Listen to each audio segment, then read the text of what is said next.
नेट्रोम्यूर class में आप सभी लोगों का स्वागत है और मुझे आशा है कि मटीरिया मेडिका सीरीज की पहली क्लासेस जो हम ऑलरेडी कर चुके हैं उसी की भांति आज वाली क्लास भी आपके लिए हेल्पफुल सिद्ध होगी और आपको कुछ नई चीजें सीखने को अवश्य मिलेंगी। तो नेट्रोम्यूर आप सब लोग जानते हो, नेट्रोम्यूर is what is नेट्रोम्यूर? नेट्रोम्यूर is common salt, जिससे कॉमन कोई भी चीज नहीं है, सबसे कॉमन चीज है। हर घर में, हर रसोई में ये इस्तेमाल होती है और आज से नहीं, हजारों सालों से, जब से आदमी ने खाना पीना शुरू किया होगा, तो जब से उसे नमक का पता चला होगा, तो तब से इसका इस्तेमाल होता है। लेकिन ये दवाई के तौर पर भी इस्तेमाल हो सकता है, ऐसा किसी ने कभी सोचा ही नहीं। डॉक्टर हैनेमन, महात्मा हैनेमन, उन्होंने ऐसा सोचा कि ये जो नमक है इसको भी अगर हम पोटेंटाइज करें तो क्या इसके भीतर कुछ मेडिसिनल प्रॉपर्टीज हैं जिसका हम फायदा ले सकते हैं। तो डॉक्टर हैनेमन ने खुद ये बात स्वीकार की कि मुझे खुद नहीं पता था कि इतनी सारी चीजें पता चलेंगी नेट्रोम्यूर के बारे में। अगर आप मेडिसिन की हिस्ट्री देखो तो आयुर्वेद में नमक का इस्तेमाल कुछ दवाइयों में होता है, वो भी जो पुराना नमक, पाकिस्तानी नमक, सेंधा नमक, इस तरह के जो नमक है उसमें इस्तेमाल मेडिसिन में उसका होता है। लेकिन इसकी हिडन जो अंदर प्रॉपर्टीज हैं कि इसके भीतर वाकई क्या चीज है जो मरीज को ठीक करती है, वो सिर्फ डॉक्टर हैनेमन की प्रूविंग के द्वारा ही हमें पता चली है। अब मैं आपको एक इंपॉर्टेंट बात आपके साथ शेयर करना चाहता हूं, वो ये बात कि बहुत सारे लोग बोलते हैं कि होम्योपैथी जो है ये साइंस नहीं है। अनमोल प्लीज यार, म्यूट नहीं है लोग, बीच में आवाज आ रही है। म्यूट किया था, लोग फिर अनम्यूट कर रहे हैं। Please do not unmute yourself until asked. Thank you. तो दुनिया में ज्यादातर लोग जो साइंस के साथ चलते हैं वो ये बात स्वीकार करने को रेडी नहीं होते कि होम्योपैथी साइंस है। और as a homeopathic physician, as a homeopathic teacher, मैं भी उनके साथ हूं। आपको हैरानगी होगी, मैं भी उनके साथ हूं। उसका मैं रीजन बताता हूं आपको क्यों मैं उनके साथ हूं।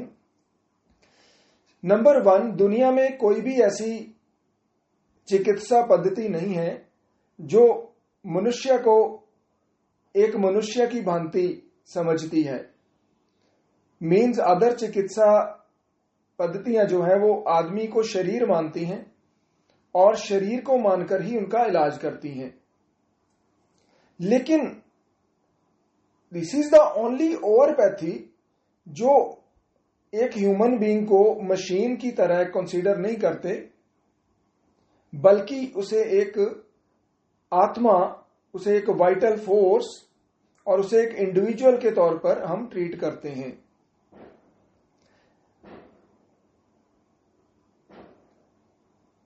मैं अपने पॉइंट पर आता हूं, साइंस वाले पॉइंट पर। तो जब हम किसी को इंडिविजुअल तौर पर, आत्मा के तौर पर ट्रीट करते हैं तो साइंस का वहां अभाव हो जाता है। साइंस जो है वो हमेशा उस चीज के साथ खड़ी होती है जो चीज तथ्य के ऊपर आधारित होती है और जिसका कारण पता होता है। जिसका कारण पता होता है, आप इसको मान के चलिए, जिसका कारण पता होता है। अब नेट्रोम्यूर एक कॉमन साल्ट है और कॉमन साल्ट किसी व्यक्ति को अगर खिलाया जाए जरूरत से ज्यादा मात्रा में एकदम से, तो उसे जो एक्सेस सोडियम है उसके लक्षण आते हैं, उसे कोई नेट्रोम्यूर वाले लक्षण नहीं आते। लेकिन प्रूविंग में नेट्रोम्यूर को पोटेंटाइज किया गया और पोटेंटाइज करने के पश्चात उसको जब प्रूवर्स को दिया गया और पोटेंटाइज किस एक्सटेंट तक किया गया, जहां तक वो इतना डिल्यूट हो गया कि उसमें नाइट्रम म्यूर के कुछ भी, सोडियम के कुछ भी अंश उसमें नहीं थे। तो उसको जब प्रूवर्स को दिया गया तो सिम्टम आए, लेकिन वो सिम्टम कैसे आए, साइंस ये पूछेगी हमसे कि वो सिम्टम कैसे आए, क्योंकि आपने तो सोडियम दिया ही नहीं उनको। जो सब्सटेंस आप दे रहे हो उसको मिल्क शुगर में डाल के डिल्यूशन को, तो साइंस पूछेगी मुझे दिखाओ, मैं देखती हूं कि आप इसमें क्या डाल के दे रहे हो, और वो उसको चेक करेगी। अगर उसमें सोडियम मिल जाएगा, सोडियम क्लोराइड मिल जाएगा, तो वो बोलेगी आपकी प्रूविंग बढ़िया है, आप दे रहे हो, सिम्टम आते हैं, हम मानते हैं। लेकिन यार उसमें तो डिटेक्ट ही नहीं हो पा रहा। तो there are 3 things in the world, अब be with me, there are 3 things in this world. पहली चीज वो जो पता है, साइंस उसके साथ खड़ी है, जिसका लॉजिक पता है, जिसका कारण पता है, the things which are known. Second है the things which are unknown, अज्ञात। नंबर 1 ज्ञात, नंबर 2 अज्ञात। अज्ञात के साथ भी साइंस किसी हद तक खड़ी है। क्यों? वो कहती है कि हम लोग इसको ढूंढ लेंगे, आज नहीं तो कल हम इसको ढूंढ लेंगे, हम इसको पता कर लेंगे। तो साइंस उसके साथ भी खड़ी है। फिर भी होम्योपैथी को मैं साइंस इस एस्पेक्ट में नहीं मानूंगा, क्योंकि अभी तीसरी चीज मैं आपको बताता हूं। पहली चीज क्या मैंने बताई, जो चीज ज्ञात है, और दूसरी जो अज्ञात है, तीसरी है जो अज्ञेय है। अज्ञेय हिंदी में एक अक्षर है अज्ञेय, इसको इंग्लिश में कहते हैं इम्पेनेट्रेबल या अननोनेबल। पहली है नॉन, दूसरी है अननोन, और तीसरी है अननोनेबल या इम्पेनेट्रेबल, जिसको जाना नहीं जा सकता। तो जिसको जाना नहीं जा सकता, हम उस स्तर पर खड़े हैं, और उस स्तर पर सिर्फ एक आत्मा है, सिर्फ सोल है, और या फिर परमात्मा है, जिसको कभी जाना नहीं जा सकता। I think you are agree with me, आप लोग बड़े वाइज पर्सन हो, और आप एज ए ह्यूमन अगर मरीज को ट्रीट करोगे तो आप मेरी बात के साथ सहमत होगे। तो जिसको जाना ही नहीं जा सकता, बाई नो मीन्स, अगर उसको जान लिया जाए तो फिर तो वो साइंस ही हो गई, फिर तो वो बॉडी पे बात आ गई, फिर तो वो मशीन वाली बात आ गई, तो फिर हमारी पैथी की कोई बुक्कत ही नहीं रहेगी।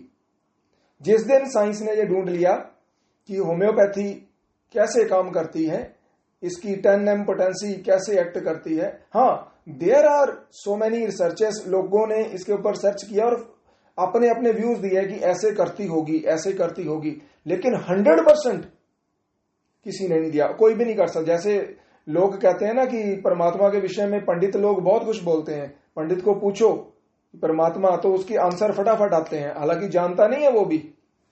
तो जो साइंटिस्ट हैं जिन्होंने होम्योपैथी पर रिसर्च की है, वो पंडित हैं, तो पंडित की तरह उनके जवाब आते हैं, लेकिन उनको खुद भी नहीं पता कि ये एक्ट कैसे करती है। तो अज्ञेय, इनपेनेट्रेबल है, तो इसीलिए इसको हम साइंस से ऊपर मानते हैं। हमारी पैथी साइंस से बियॉन्ड है, बियॉन्ड साइंस है। तो हम आज बात करते हैं नाइट्रम म्यूर की, जिसको कॉमन साल्ट बोलते हैं, और इसका जो पहला लक्षण इंपॉर्टेंट है, अब मैं आपका समय ज्यादा नहीं लूंगा। सबसे पहली बात, आपने नाइट्रम म्यूर को जब रिकॉग्नाइज करना है, तो मैं आपको कुछ सूत्र दे रहा हूं, कुछ कीज, कुछ चाबियां दे रहा हूं, जिनके माध्यम से आप नाइट्रम म्यूर को जान लोगे। पहला सूत्र है रिटेंशन। साल्ट की प्रॉपर्टीज जो है ना, वो थोड़ा सा हमें पता होना चाहिए। जब भी हम किसी ड्रग पिक्चर को करते हैं तो हम उसकी प्रॉपर्टीज, उसके हैबिटेट्स, उसकी नेचर के बारे में बात करते हैं। हमने पिछले सभी लेक्चर्स में इसी तरह ही फॉलो किया है। तो नाइट्रम म्यूर की एक प्रॉपर्टी है, वो है रिटेंशन, रिटेन करने की। साल्ट की प्रॉपर्टी है, ये चीज अपने भीतर ना रिटेन कर लेता है। तो मैं आज नाइट्रम म्यूर की शुरुआत जो है वो माइंड से नहीं करूंगा, आज मैं इसकी शुरुआत करूंगा जनरलिटी से, फिजिकल से। On the physical plane, natrum mur जो सोडियम का साल्ट है हमारा, ये वाटर को रिटेन कर लेता है एंड अदर बॉडीली फ्लूइड्स को भी रिटेन कर लेता है। फिर से सुनिए, on the physical plane natrum mur retains water and other bodily fluids in several different forms. How, कैसे रिटेन करता है natrum mur? The patient may not perspire freely. Patient बोलता है कि पसीना अगर मुझे आता है तो खुल के नहीं आता। खुल के पसीना आना चाहिए ना इंसान के, जो बॉडी के हमारे टॉक्सिन्स हैं, वो पसीना एक माध्यम है बॉडी के भीतर टॉक्सिन्स को निकालने का। तो पेशेंट बोलता है कि फ्रीली नहीं आ पाता, क्योंकि नेट्रम की एक प्रॉपर्टी है, वो रिटेन कर लेता है चीज को, वो बाहर आने नहीं देता। तो patient may not perspire freely और perspire only on certain parts of the body. देखिए, पसीना आना तो हमारी ह्यूमन बॉडी सिर से लेकर पांव तक है, लेकिन नेट्रम्यूर में रिटेंशन के कारण किसी खास हिस्से पे पसीना ज्यादा आएगा, पार्शियल आएगा। जैसे फॉरहेड पे आएगा, लिप्स पे आएगा, मींस पार्शियल आएगा। तो पहले तो फ्रीली आएगा ही नहीं, रिटेंशन की वजह से आएगा तो पार्शियल आएगा, या अंडर सर्टेन सर्कमस्टांसेस आएगा। वो कैसे? जब पेशेंट बोलेगा कि मैं खाना खाऊंगा, खाना खाते वक्त, एक्सरसाइज करते वक्त, तो अंडर सर्टेन सर्कमस्टांसेस आएगा। Why? This is the property of sodium which prevents the toxins to come out from the body, retain कर लेती है। इसको रिटेंशन को थोड़ा और समझने का प्रयास करते हैं। मैं आपको इस तरह से समझाऊंगा कि आपके माइंड में ये बात फिट हो जाएगी, और उसके बाद रिपर्टरी तो देखनी पड़ेगी, लेकिन नेट्रम्यूर इजीली आप डिफरेंशिएट कर लोगे कि इसको देनी है या नहीं देनी है। Sometimes he is subject to urticaria or hives or red blotches, particularly around the neck and face, as a substitute for sweat when under stress or during physical exertion। जब हम एक्सर्शन करते हैं तो स्वेट आना चाहिए ना, लेकिन retain कर लिया बॉडी ने, नेट्रम की प्रॉपर्टी है उसको रिटेन कर लेती है। तो होता क्या है, उसकी जगह पर अब क्या होगा? जब भी हम टॉक्सिन को रोकेंगे ना, तो प्रॉब्लम तो बढ़ेगी भैया। तो स्वेट तो रिटेन हो गया, अब जब पेशेंट एक्सर्शन करेगा या इमोशनली प्रेशर में आएगा जहां, तो उसको अर्टिकेरिया हो जाएगा। Urticaria on exertion, urticaria on exercise. तो this is also a form of retention. And और इसको और समझते हैं, थोड़ा सा रिटेंशन को और समझते हैं। द एडोलेसेंट, जब थोड़ा एडोलेसेंस एज में आया बंदा, और एडल्ट, क्या होता है एडोलेसेंस एज पे? कहते हैं यार तेरे चेहरे पर मुहांसे आने शुरू हो गए, जवानी आ गई क्या, बोलते हैं ना ऐसे। तो द एडोलेसेंस और एडल्ट एक्ने और excessively dryness of the skin, और इससे ऑपोजिट भी होता है नेट्रम में, excessive oiliness of the skin, that to call for natrum mur are graphic evidence of the individual's faulty elimination of toxins और waste products from the body. ये जो मुहांसे होते हैं, ये भी इसीलिए होते हैं कि अंदर टॉक्सिन होते हैं, वो बाहर आने को करते हैं, तो वो बाहर आ नहीं पाते, तो वो स्किन के पार्ट को बाहर धकेल देते हैं। तो नेट्रम्यूर में आपको पता है, यंग एज में, एडोलेसेंस में जो एक्ने होते हैं, उसका रीजन बिहाइंड जो होता है वो यही होता है, जो नेट्रम्यूर की साल्ट को रिटेन करने की जो प्रॉपर्टी है। इसको और समझते हैं, मैं आपको पूरी तरह समझा दूंगा, आपके पल्ले बात 100% पड़ जाएगी। अब एडोलेसेंस की एज में ही थोड़ा और आगे आते हैं। Obstinate cases of amenorrhoea, especially when caused by long standing emotional stress। आगे हम आएंगे और अब बात करेंगे इमोशनल स्ट्रेस की। तो obstinate cases of amenorrhea especially caused by emotional stress, या जिन एडल्ट में अगर आप देखोगे, उसकी हिस्ट्री लोगे, अगर कोई आपको बताता है कि मेरे पीरियड्स 18 साल की उम्र में शुरू हुए या 14 की एज में शुरू हुए, आजकल तो लड़कियों के पीरियड्स यूजुअली हम 11 साल में ही ले लेते हैं, तो जहां पर पेशेंट की ये हिस्ट्री होती है कि उसकी लाइफ में पीरियड्स जो हैं वो बहुत लेट उम्र में शुरू हुए होते हैं, वहां पर दिमाग में नेट्रोम्यूर रखना। उसका रीजन ये है कि नेट्रोम्यूर की जो प्रॉपर्टी है, ये रिटेन करने की प्रॉपर्टी है, ये पीरियड्स को भी जल्दी स्टार्ट नहीं होने देती। पल्साटिला में कुछ हद तक ये सिम्टम पाया जाता है, लेकिन पल्साटिला में क्या होता है कि पहले जो पीरियड्स आते हैं उस वक्त उसे परेशानी होती है, दर्द होती है, बहुत मुश्किल से आते हैं, वो पल्साटिला है।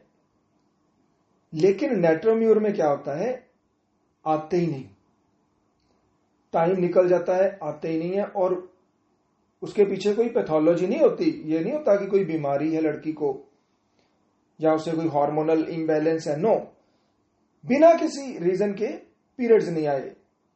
तो this is due to the property of retention at the physical level, जिसकी वजह से पीरियड्स नहीं आते। तो ये एक की नोट कहीं नहीं मिलेगा आपको, ये नोट कर लीजिएगा कि one of the most important guiding symptom of natrum mur is menses late at teenage. अगर आपको हिस्ट्री पता लगे ऐसी किसी की, तो आप उस वक्त नेट्रोम्यूर को दिमाग में जरूर रखिएगा। नेक्स्ट है, natrum mur is also valuable in various forms of oedemas. Oedema होता है ना, बॉडी में वाटर रिटेंशन हो जाती है, तो it is due to the poor elimination of urine. Natrum mur की एक प्रॉपर्टी है, इसके बाद ना यूरिन खुल के आता है रोगी को। तो नेट्रोम्यूर यूरिन को भी रिटेन करता है। प्रेगनेंसी में भी कई बार यूरिन रिटेन होता है, तो वहां पर भी ओडिमा हो जाता है प्रेगनेंसी में भी। और प्री मेंस्ट्रुअल सिंड्रोम, जब पीरियड्स आने वाले होते हैं उसके पहले बहुत सारी लेडीज को बॉडी में स्वेलिंग हो जाती है, वाटर रिटेंशन हो जाती है, और पीरियड्स आने के बाद वो अपने आप ही ठीक हो जाती है। तो ऐसी अवस्था में भी हम नेट्रोम्यूर के बारे में सोचेंगे, क्योंकि नेट्रोम्यूर के अंदर ये शक्ति है कि वो रिटेन कर लेती है बॉडी के फ्लूइड को। तो अब रिटेंशन को आप समझ गए होंगे? नहीं समझे, एक और समझा देता हूं, एक और बता देता हूं। इसी तरह से स्वीयर कॉन्स्टिपेशन पता है ना नेट्रोम्यूर में आपको? नेट्रोम्यूर में जब प्रूविंग हुई थी ना इसकी, तो प्रूवर्स को कितने दिन नो बात नहीं बनी। तो स्वीयर कॉन्स्टिपेशन में जब स्पेशली ये मानसिक आघात के बाद डिप्रेशन में या फिर इमोशंस को एक्सप्रेस ना कर पाने की वजह से जब कॉन्स्टिपेशन हो जाती है, स्ट्रेस में कॉन्स्टिपेशन हो जाती है, तब हम नेट्रोम्यूर के बारे में सोचते हैं। ये मैं आपको बता रहा हूं, सोचते हैं, लेकिन आगे हम जब क्लास को आगे बढ़ाएंगे तो मैं कहूंगा कि कन्फर्म है, अब ऐसी अवस्था में दे देनी है आपने।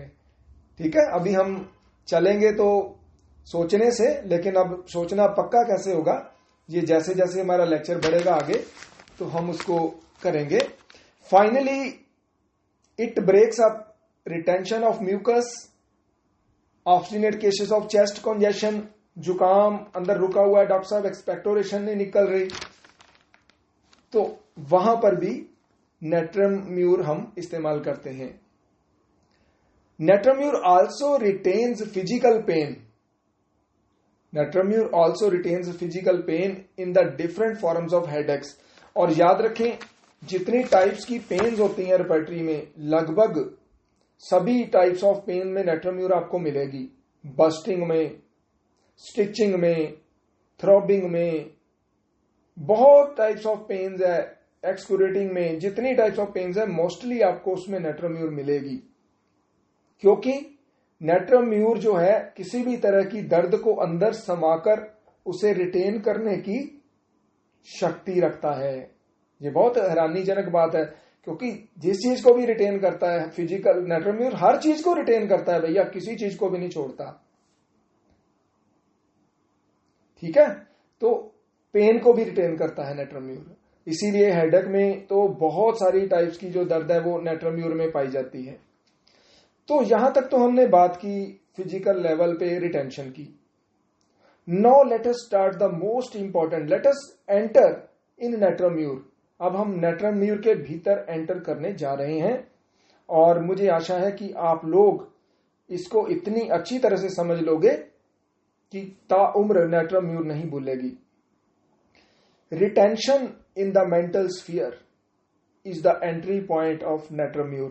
पहले तो मैंने आपको सिर्फ समझाने के लिए बोला है ना कि रिटेंशन होती है, तो मैं फिजिकल से स्टार्ट करता हूं ताकि आपको समझ लग जाए, क्योंकि शारीरिक तल पर समझना थोड़ा आसान रहता है। अब हम इसको मानसिक तौर पर लेते हैं कि कैसे रिटेंशन होती है। फ्रॉम द यूथ ऑनवर्ड्स, जब छोटा होता है बच्चा, वहां से शुरू करते हैं ना हम लोग। From the youth onwards impressions are absorbed. Retention भी लेना है और एब्जॉर्ब करना भी लेना है ना। तो इंप्रेशंस, जो आसपास के इंप्रेशंस हैं, हम लोग देखते हैं, जो हमारे भाव आते हैं, घर में क्या हो रहा है, समाज में क्या हो रहा है, थोड़ा बच्चा बड़ा होता है, स्कूल में क्या हो रहा है। तो जितने हमारे आसपास के इंप्रेशंस हैं उनको नेट्रम्यूर डीपली रिटेन कर लेता है। भाव जो आसपास की घटनाएं हैं वो सारी की सारी जो है वो नेट्रम्यूर जो है डीपली अपने भीतर उसको एब्जॉर्ब कर लेता है। अगर लिसन केयरफुली पैथोलॉजी कहां शुरू होगी। अगर आसपास के इंप्रेशंस पॉजिटिव हैं, सकारात्मक हैं, खुश मिजाज हैं, everything around me is okay, कोई प्रॉब्लम नहीं है, और मैं नेट्रम्यूर पर्सनैलिटी हूं, तो मेरी पर्सनैलिटी कैसी डेवलप होगी। अगर सारा कुछ ओके है, then I will be a person who is very compassionate, दयालु, करुणामय, संवेदनशील, वफादार, loyalty is a keynote of natrum mur. Strong in attachment, kindness. तो जितने पॉजिटिव क्वालिटीज हैं वो मेरे भीतर प्रकृति डेवलप कर देगी, क्योंकि मेरे आसपास का जो माहौल है, जो मैं एब्जॉर्ब कर रहा हूं, वो बहुत पॉजिटिव है। तो भैया ऐसी अवस्था में तो दवाई की जरूरत ही नहीं है, क्योंकि अगर कोई व्यक्ति कंपैशनेट है, दयालु, करुणामय, संवेदनशील, वफादार, loyal, strong in attachment, kind है, then there is no need of medicine. लेकिन यही पर्सन, क्योंकि है तो नेट्रम्यूर है ना, जरा सी भी नेगेटिविटी। अब हम आते हैं कि जो हमारा मेन पार्ट है, he absorbs negative feelings, unhappy impressions. फिर शुरू होता है नेट्रम्यूर का खेल।